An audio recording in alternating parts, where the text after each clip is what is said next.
Hi friends, welcome to my channel. నేను చిన్ని Lakshmi. First గురు ప్రార్థన. గురు బ్రహ్మ, గురు విష్ణు, గురు దేవో మహేశ్వర, గురు సాక్షాత్ పరబ్రహ్మ, తస్మై శ్రీ గురవే నమః. మీలో ఉన్నటువంటి పరమాత్మకు నా యొక్క ప్రణామములు. సో నెక్స్ట్ స్టోరీలోకి వెళ్ళిపోదాం. సీతాయానంలోకి పెళ్ళి అయిపోయింది, చూసేసాం కదా. ఇప్పుడు మిగతలను వీడటం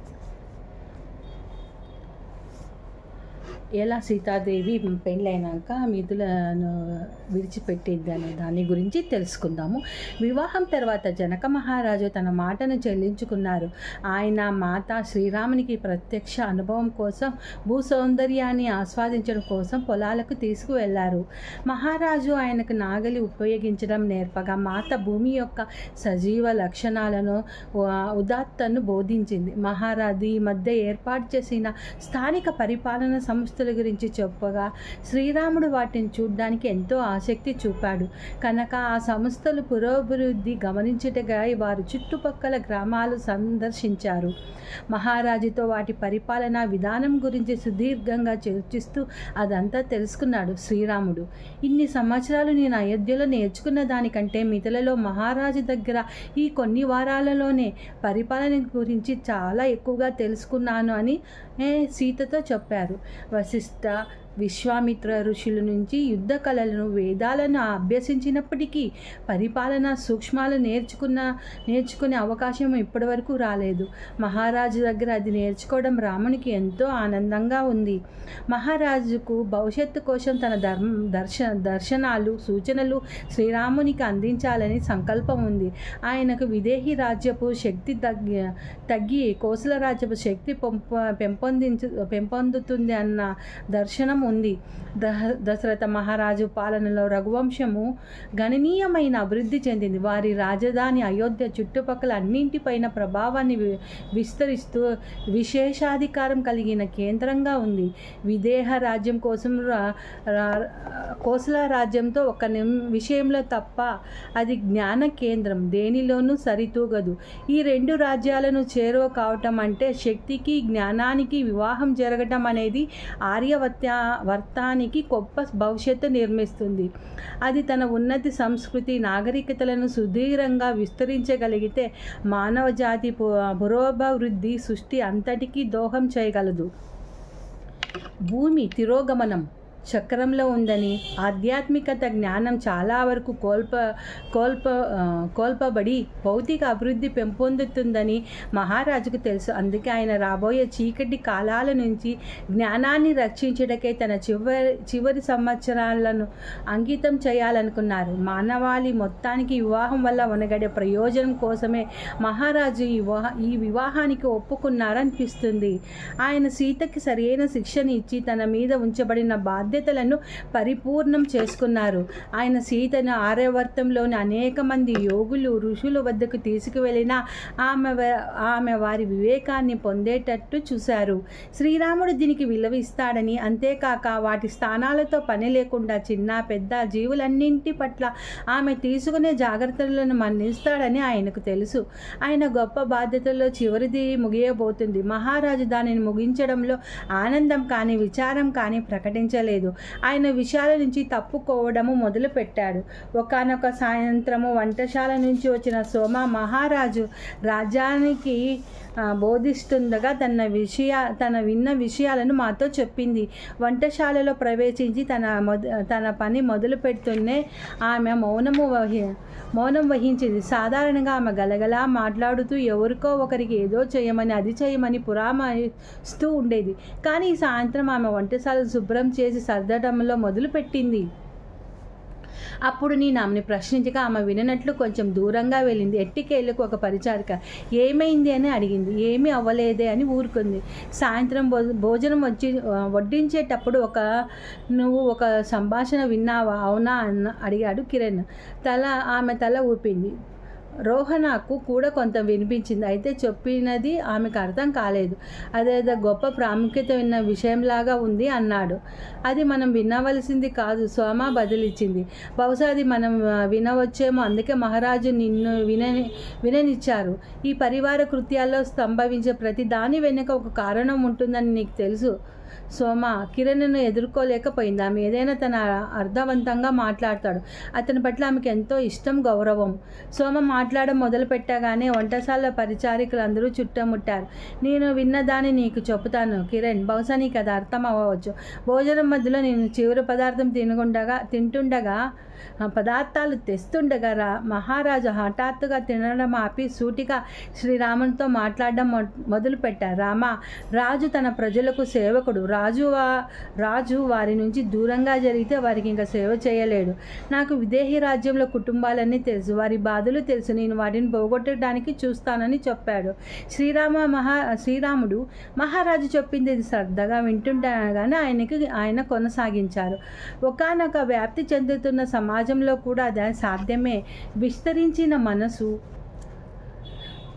తన ప్రజానికం ఎంతో ఎక్కువగా ఉన్న దానిని తెలుసుకోగలదు. మహాదేవుడు మనలో ప్రతి ఒక్కరి ఆలోచనలను, కోరికలను తెలుసుకోవడం లేదా? అదేవిధంగా తన రక్షణలో ఉన్న వారందరినీ పట్టించుకోవడం రాజు బాధ్యత. అది మనకి ఇవ్వబడిన బాధ్యత. అందుకే నేను తరచూ గ్రామాలు సందర్శిస్తాను. సీత కూడా ప్రజల హృదయాలను చదవగలదు కనుక వారి వద్దకు వెళ్తూ ఉంటుంది. ఆమెకు ప్రతి కుటుంబపు అవసరము తెలుసు. మనం స్వయం పరిపాలన పట్ల దృష్టి పెట్టాలి రామ. భవిష్యత్తు దానిదే. పాలకులు మనసులపైన స్వీయ ఆసక్తులనే మబ్బులు కమ్మటం ఎక్కువైనది. ప్రజల అవసరాలను పట్టించుకోవడం లేదు. ఆర్యవర్తనంలో అనేక భాగాలు ఇదే వాస్తవంగా మారటం నేను గమనిస్తున్నాను. దాన్ని ఎదుర్కొనే ఏకైక మార్గం స్వీయ పరిపాలన. రాముడు ఆశ్చర్యపోయినట్టు కనపడుతూ, తమ సొంత మనసులను పరిపాలించుకోలేని ప్రజలు తమ గ్రామాలను పరిపాలించుకోగలరా అని అడిగాడు. మహారాజు నవ్వి ఇలా బదులిచ్చాడు. ఇది మన ఋషుల పాత్ర. మనుషులకు తమ మనసులు ఎలా పరిపాలించుకోవాలో బోధించడం వారి పని. దానివల్ల ప్రజలు తమ సమూహాలను పరిపాలించుకోగలరు. మనం బీజాలు నాటాలి. అవి ఫలాలు ఇవ్వటానికి ఎంతటో దీర్ఘకాలం పట్టినా సరే వారి నుంచి విరోధం కూడా ఉంటుంది. ప్రజలు పరిపాలించడం కంటే పరిపాలించబడ్డానికి ఇష్టపడతారు కనుక గ్రామస్తులు ఈ గ్రామ పరిపాలన సంస్థల గురించి ఆసక్తి లేదు. వారి నాయకత్వం వహించడం కంటే అనుసరించటాన్నే ఇష్టపడతారు. అయితే అది వారి పురోభివృద్ధికి ఎంత మాత్రమూ తోడ్పడదు. నా పని పూర్తి కావస్తుంది, మరి మీదేమో మొదలవుతున్నది. సీత ఇక్కడి నుంచి వెళ్ళినప్పుడు నేను మరింతగా అంతర్తలాలలోకి వెళతాను. మానవ మనసుల్లో నీవు ధర్మం పట్ల అవగాహన అని నాటాలి. దాని వలన కాంతిని పాలద్రోవడానికి నిరంతరం ప్రయత్నించి చీకటిని ప్రజలను స్వయంగా నిరోధించగలుగుతారు. తమ పాలకులే తమని నిర్దేశించాలి అని వారిపై ప్రజలు ఆధారపడే రోజులు పోతున్నాయి. ప్రతివారు తమ బాధ్యతలను స్వీకరించవలసిన అవసరం ఉంది రామా. అదే భవిష్యత్తు స్వీయ పరిపాలన. అది నీతోనే ఆరంభం అవ్వాలి. రాబోయే శకానికి నువ్వు పునాది వేస్తున్నావు. నువ్వు అటువంటి బీజాలను మా ప్రజల్లో నాటడానికి ప్రయత్నించు. కానీ మిథుల చిన్నది, అయోధ్య చాలా విస్తరిస్తున్నది. ఇది నువ్వు సీత కలిసి చేయవలసిన కార్యం. సీత మిథులలో ఎందుకు జన్మిందో నాకు ఇప్పుడు అర్థమవుతున్నది. మానవ మనసుల్లో మేము మేల్కొల్పడానికి ప్రయత్నించి ఈ జ్ఞానాన్ని అయోధ్యకు తీసుకురావడానికే. సోమ వివరించడాన్ని కొంతసేపు ఆపి, ఆమె ఎంతో వివేకవంతుడైన అన్న తెలిసి మన మహారాజు యొక్క మాటలు వినడంతో నేను ఉన్న చోటే బిగుసుకుపోయినాను. శ్రీరాముడు సీతలు దీర్ఘ ఆలోచనలో ఉండటం నేను చూశాను. అప్పుడు నేను చేయవలసిన పనులు గుర్తుకు వచ్చి నేను కదిలాను. ఆ తర్వాత సంభాషణ కొనసాగిందో లేదో అదే ముగింపు నాకు తెలియదు. పరిచారికలో ఒకరు కిరణ్ వైపు తిరిగి, ఇదంతా చేయడంలో మహారాజు ఉద్దేశం ఏమిటి? మనకి అంతటి వివేకవంతమైన మహారాజు ఉండగా స్వయం పరిపాలన అవసరం ఎందుకు అని అడిగాడు. నాకు తెలియదు అని బదులు చెప్పాడు. ఆలోచనాపూర్వకంగా కిరణ్, ప్రతి రాజ్యంలోనూ మన మహారాజు వంటి రాజును కలిగి ఉండే అదృష్టం ఉండదు. ఆయన భవిష్యత్తులోకి చూస్తున్నారని నేను అనుకుంటున్నాను. జనక మహారాజు దృష్టి మన సామ్రాజ్యంకో లేదో మన కాలానికో పరిమితమై ఉండదు. ఆయన దర్శనం అత్యంత వైభవవేతంగామైనది. కొన్ని నిమిషాల పాటు నేను ఆలోచిస్తూ మేము మౌనంగా ఉండి ఉదయపు భోజనానికి వంటకు సిద్ధం చేయడం కోసం లేచాము. సంవత్సరం తర్వాత సోమ నాకు ఆ సంభాషణ గుర్తు చేసింది. మాత మమ్మల్ని కొన్ని రోజులు వదిలి వెళ్ళిపోతుంది. సోమ నా ఉదాసీనతను చూసి ఒక సాయంత్రం నాతో, మీనాక్షి, మాతని విశ్వసించు. నీకు ఏదో ఉత్తమైనదో ఆమెకి తెలుసు. దానికి అనుగుణంగానే చర్య తీసుకుంది. మనకు ఆమె పట్ల పరిపూర్ణ విశ్వాసం ఉండాలి అంది. నాకు ఆమె పట్ల విశ్వాసం ఉంది ఉంది. సోమ తల పట్టుకొని, అయితే నీ నిస్పృహ ఎందుకు? ఆమె వేర్పాటును అనుమతిస్తుందా? నేను అయోమయంగా సోమ వైపు చూశాను. ఆమె ఏమనుకుంటుందో. మాత కొన్ని రోజుల్లో వెళ్ళిపోతుందని నాకు తెలుసు. ఒకవేళ ఆమెను మళ్ళీ చూడగలిగిన అవకాశం చాలా కాలం తర్వాతే కానీ రాదు. ఆ మరుసటి ఉదయం మాత, సోమ, ఉష, రోహణలతో పాటు నన్ను కూడా అడవికి రమ్మని పిలిచింది. ఆమెతో వెళ్ళటం అదే చివరిసారని నాకు తెలుసు. మేము అడవిలో ప్రవేశించినప్పుడు మా విచారాన్ని దాచుకోలేకపోయాం. మాత అందరము విచారపడ్డాము. సోమ మాత్రం ఎప్పటిలాగా ఉల్లాసంగా ఉంది. మాత కూడా మహోత్తమైన ధోరణిలోనే ఉంది. మేము దట్టమైన అడవిలోకి ప్రవేశించగానే మాత తమకిష్టమైన ప్రదేశాలన్నింటిలో అగ్ని వృక్షాలను, మొక్కలను తాకుతూ దగ్గరికి వస్తున్న జంతువులను ముద్దు చేస్తూ నిట్టూర్పించి, నేను ఈ అడవిలోని అణువును దానిలోను జీవులన్నింటినీ కోల్పోతున్నాను. అయితే నా కోసం నా కొత్త అడవులు, కొత్త జీవులు ఎదురు చూస్తున్నాయి. మాలో ఎవ్వరూ మాట్లాడలేదు. మాత మమ్మల్ని ఒక ప్రదేశంలో కూర్చోబెట్టి ఇలా చెప్పింది. నేను మిమ్మల్ని నాతో రమ్మని చెప్పడానికి ఒక కారణం ఉంది. మీలో ప్రతి ఒక్కరిని నేను అభ్యర్థించాలని అనుకుంటున్నాను. మేము ఒకరినొకరు చూసుకున్నాం. మాత మమ్మల్ని ఏం అడగవచ్చు? సునైన మాతను చూసుకోమని అయి ఉండొచ్చు. ఆమె సోదరి ఉర్మిళను కూడా రాముని సోదరుడు లక్ష్మణుడు పెళ్లి చేసుకోవడం వల్ల అయోధ్యకు వెళ్తుంది. కాబట్టి ఆమెని గురించి, ఇద్దరు కూతుర్ల గురించి ఒకేసారి వెళ్ళిపోవడం వల్ల ఆమెను ఓదార్చం గురించి కావచ్చు. మాత ఏమిటది అడిగింది సోమ. నేను అయోధ్యకు వెళ్ళేటప్పుడు నేను పెరిగిన ఆచారాలు, సాంప్రదాయాలు నిలిపి ఉంచేందుకు మిథులలో ఒక భాగాన్ని నాతో ఉంచుకోవాలి. అందుకని ఊర్మిళ, నేను మాతో పాటు మిమ్మల్ని ఎంతో కాలంగా జాగ్రత్తగా చూసిన మీ నలుగురిని మాతో తీసుకురావచ్చు అని రాముని అడిగాను. ఆయన ఒప్పుకున్నారు. అలాగే తండ్రి గారు సునైన మాతో కూడా. కానీ నాకు మీ అనుమతి అవసరం. మీరు నాతో వస్తారా? అయోధ్య మిథుల కంటే చాలా భిన్నంగా ఉంటుంది. మీకు ఒక కొత్త చోటు, మీకంతా తెలిసి ఉన్న ప్రేమించబడే చోట నుంచి దూరంగా కొత్త చోటుకి ఉంటారు కనుక జాగ్రత్తగా ఆలోచించి చెప్పండి. మీరు తప్పనిసరిగా వచ్చి తీరాలని లేదు. ఇక్కడే ఉండి కుటుంబాన్ని సంరక్షించవచ్చు. తర్వాత నా వైపు తిరిగి, నీవు అమ్మను సుదీర్ఘకాలంగా చూసా. ఆమెను వదలడానికి సంకోచిస్తే నాకు చెప్పు. నా మాట రాక నేనేమి బదులు చెప్పలేదు.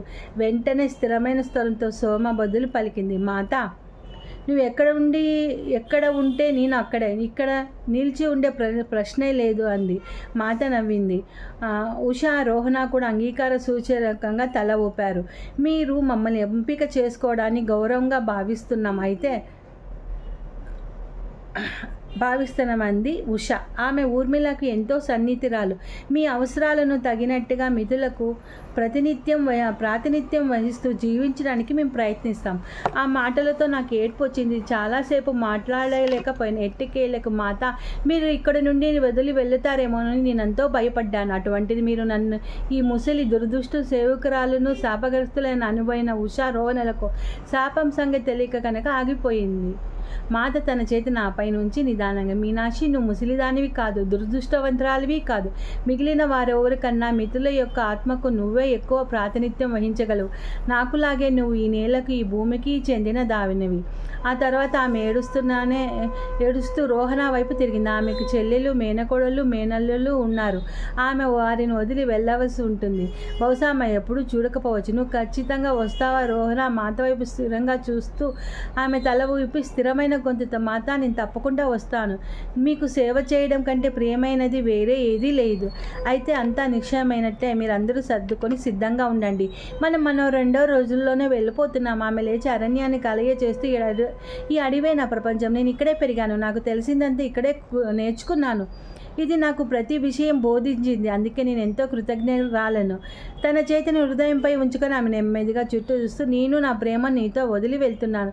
మీరెప్పుడు రక్షించబడదురు కాక. మీకు నాకు ఇచ్చిన జ్ఞానం నేను ఈ ప్రపంచంలో అనేక భాగాలకు తీసుకువెళ్తాను అని గుసగుసలాడింది. ఆ మాటలతో ఆమె వెనుతిరిగి రాజ్యప్రసాదం వైపు నడిచింది. మేము లోపలికి అడిగేటప్పుడు ఆమె నా వైపు తిరిగి, నువ్వు కిరణ్ని చక్కగా వీడ్కోలు చెప్పడం మర్చిపోకు అంది. నేను తల ఊపాను. కానీ నా గదిలోకి వచ్చిన వెంటనే ఆ సంగతి మర్చిపోయాను. మాతను సిద్ధపరచడానికి ఎన్నో పనులు చేయవలసి వచ్చింది.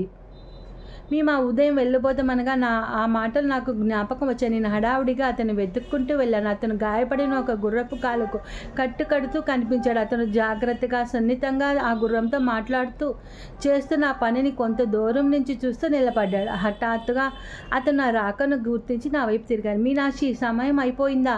మీరు ఇప్పుడే బయలుదేరుతున్నారా? నేను తల ఊపి నా కాళ్ళ వైపు దృష్టి మళ్లించాను. హఠాత్తుగా నేను ఎంత ఇబ్బంది పడ్డానో ఎందుకు భావించానో నాకు తెలియలేదు. బహుశా నేను ఎప్పుడు మళ్ళీ కలవబోని స్నేహితుడికి వీడ్కోలు చెప్పకపోవడం వల్ల కాదు. అతని విచారం నిండిన కళ్ళతో నన్ను తదేకంగా చూస్తూ, మాత లేనప్పుడు ఈ ప్రదేశం ఇంతకు ముందులాగా ఉండబోదు అన్నాడు. నువ్వు ఏమనుకుంటున్నావో నాకు తెలుసు, నేను గబగబా అన్నాను. మాత ఈ రాజప్రసాదపు జీవం. అయితే మహారాజు సునైనా మాత ఇక్కడే ఉన్నారు. మాత చెప్పినట్టుగా ఆమె మిథులను ఎప్పుడూ వదలదు. అది ఎప్పుడు ఆమె హృదయంలోనే ఉంటుంది. బహుశా నేను నిన్ను మళ్ళీ చూడనతను నిదానంగా అన్నాడు. నాకు తెలియదు కిరణ్, భవిష్యత్తులో ఏం జరిగిపోతుందో. జంతువులను జాగ్రత్తగా నువ్వు చూసుకుంటా అని నాకు తెలుసు. అది మాతకు ఆనందం ఇస్తుందని చెయ్యి ఊపుతూ గబగబా వచ్చేశాను. ఇంత చిన్న సంభాషణలు అంత కలవరాన్ని ఎందుకు కలగచేసిందో అర్థం కాలేదు. ఈ సంభాషణ గురించి ఆలోచించే వ్యవధి నా దగ్గర లేదు. నా మనసంతా ఇక్కడే వదిలి వెళ్తున్న వాటి మీద ఉంది. నేను చివరి వీడుకోలు చెప్పటానికి ఒక చిన్న గదిలోకి వెళ్ళాను. నా తండ్రి జ్ఞాపకాలు, ఆయనతో నా బాల్యం, నా పట్ల ఆయన కాఠిన్యం, నా అవగాహన, ఆయన రాహితము అన్నీ నా మనసులో వెళ్ళబడతాయి. ఆయనతో కలిసి నేను ఉన్న ఈ ప్రదేశం వదిలి వెళ్ళడానికి నాకు విచారం కలిగింది. అంతేకాదు, నాతో పాటు కలిసి పెరిగిన మెలిగిన పరిచారికులు నా కుటుంబంలాగా మారిపోయినాను. నేను మిథులను దానిలోని ప్రతి దానిని ప్రేమించాను. అప్పుడు నేను మాత కూడా నాకులాగే భావిస్తుందని అనుకున్నాను. ఆమె సునైనా మాతను మహారాజు వదిలి వెళ్ళిపోతుంది. నేను ఈ విధంగా ఆలోచిస్తుండగా తలుపు దగ్గర స్వరం వినపడింది. మీనాక్షి, నువ్వు మిథులను ఎప్పుడూ వదలవు. మిథులలో నీలో ఉంది, నాలోనూ, మాతలోనూ, మనందరిలోనూ మిథులు ఎప్పుడూ ఉంటుంది. మనం ఎక్కడికి ఉన్నప్పటికీ అది మనతోనే ఉంటుందని ఖచ్చితంగా తెలుసుకో. సమయం కావచ్చింది అని నేను అడిగాను. ఆమె తల ఊపింది. అందరూ సభామందిరం దగ్గర ఉన్న బాహ్య ద్వారం వద్ద చేరాము. నాకు ఉన్న కొద్దిపాటి సామాన్ తీసుకొని గది చుట్టూ చూసి చివరి వీడ్కోలు చెప్పి కదిలాను. చాలా వీడ్కోలు అంతకుముందు చెప్పాను. నేను, సోమ, ఉష, రోహణలతో పాటు అయోధ్య వచ్చే వారితో చేరుకున్నాం. శ్రీరాముడు అంతని సోదరునితో రథం మీద వచ్చారు. ఇప్పుడు మేము సీత, ఊర్మిళ రాక కోసం సునైనామాత మహారాజుల కోసం ఎదురు చూస్తున్నాం. కొంతసేపటికి వారు వచ్చారు. కన్నీళ్లతో విడిపోయే సమయం అది. సునైనామాతకు క్లిష్ట సమయం. ఆమె తన చేతిని ఒక కంకణాన్ని తీసి ఊర్మిళ మూచేతికి తొడిగి, ఈ కంకణం ఎప్పుడు నిన్ను రక్షిస్తుందని చెప్పింది. తర్వాత ఆమె తను ధరించిన ఒక కంఠాభరాన్ని తీసి సీత మెడలో వేసింది. నా తల్లి నా వివాహమే వచ్చినప్పుడు ఇది నాకు ఇచ్చింది. ఆమెకి గల అత్యంత విలువైన వస్తువు ఇదే. నువ్వు ఎక్కడికి వెళ్ళినా దీన్ని నీతో ఉంచుకొని కన్నీళ్లతో చెప్పింది. మహారాజు కూతుళ్ళిద్దరినీ చేతిలోకి తీసుకొని మౌనంగా హత్తుకొని వీడుకోలు ఆశీర్వచనం ఇచ్చారు. సీతతో ఆయన, నువ్వు ఎవరో, ఎందుకు వచ్చావో ఎప్పుడు జ్ఞాపకం ఉంచుకో. మిథుల నుంచి నువ్వు పొందావు. ఇప్పుడు దాని ప్రపంచంతో పంచుకొని చెప్పాడు. సీత తల ఊపి తండ్రి అంది. కానీ ఆయన పెదవులపై తన వేళ్లను ఉంచాడు. మాటలు వద్దు, నీ హృదయంలో ఏముందో నాకు తెలుసు. తర్వాత ఆయన శ్రీరాముని వద్దకు వచ్చి అతని ముందు మౌనంగా నిలబడ్డాడు. మేము మిథులను ప్రేమించడానికి పెరిగాను. శ్రీరాముడు గొప్ప ఆప్యాయతతో కొంత విచారాన్ని కడగలిపి అన్నాడు. నేను మీ దగ్గర ఎంతో నేర్చుకున్నాను. ఇక్కడ చాలా రోజులు గడపగలిగినందుకు ఆనందిస్తున్నాను. మహారాజు నవ్వి, నేను నీకు ఈ జ్ఞానాన్ని ఇచ్చాను రామా, దాని ప్రపంచం కోసం వినియోగించని చెప్పారు. తర్వాత అప్రయత్నంగా ఆయన సీతారాముల చేతిని తన చేతుల్లోకి తీసుకొని, ఇప్పుడు మీరిద్దరూ ఒకటే. మీరు వాస్తవీకరించిన ప్రేమయే భవిష్యత్తుకు పునాది. మరి అది రాబోయే యుగాలలో ఈ భూమి నిలిపి ఉంచుతుంది. దాని పట్ల నాకు సందేహం లేదని చెప్పాడు. అనుకోకుండా ఆయన తర్వాత మా దగ్గరకు సీత, ఊర్మిళతో పాటు 4 పరిచారికల వద్దకు వచ్చారు. నేను మీకు ఆశీస్సులు ఇవ్వకుండా పంపుతున్నాను అనుకుంటున్నారా అంటూ, మీరు కూడా నా కుమార్తెలే. ఎప్పట్లాగే సీత, ఊర్మిళను శ్రద్ధగా చూసుకోండి. మీ పట్ల కూడా మీరు జాగ్రత్తగా వహించండి అన్నారు. తర్వాత నా వైపు తిరిగి ప్రేమపూర్వకంగా, నువ్వు మీ నాన్న ఆనందించే విధంగా ప్రతి పనిని చేసావు. ఆయన అంచనాలను మించిపోయావు. ఆయనకు ఇది తెలిసింది అనటంలో నాకు ఏ సందేహం లేదు. మీ అంకితత్వంలో నువ్వు అతనికి గౌరవాన్ని ఇచ్చావు అన్నారు. ఆ మాటలను చెప్పడంలో నాకు ఎంతో సంతృప్తి ఇచ్చింది. ఆ క్షణంలో మహారాజును వదిలి ఉండటం అంటే ఏమిటో నాకు అర్థమైంది. ఆయన మా రక్షకుడు, మమ్మల్ని నిలిపి ఉంచేవాడు, ప్రతి విషయంలోనూ మాకు దిక్కు. ఆయన నాకు నా తండ్రితోనూ నా గతంలోనూ ఉన్న బంధం. ఇప్పుడు నేను ఆ బంధాన్ని వదిలి కేవలం మాత పట్ల ప్రేమ విశ్వాసంతో నన్ను నిర్దేశిస్తుందన్న నమ్మకంతో తెలియని దానిలోకి అడుగు పెడుతున్నాను. నాకు తెలియదు, కానీ నేను మాత వైపు తిరగక ఆమె నుంచి పొంగుతున్న ఉల్లాసాన్ని అనుభవిస్తూ, ఇది నేను చేసుకున్న ఎంపిక కాదు. నేను మిథులలో మా ప్రేమ స్పందన అందరినీ వదిలి అయోధ్యలో నూతన జీవితం ఆరంభించడానికి నిర్ణయింపబడి ఉంటుంది ఆమెలాగానే అని అనుకున్నాను. ఇప్పుడు ఇది అయిపోయింది, ఈ చాప్టర్ అయిపోయింది. నెక్స్ట్ అయోధ్యలో సీత ఎలా ఉంటుంది అనేది next chapter. Thank you friends, thank you so much.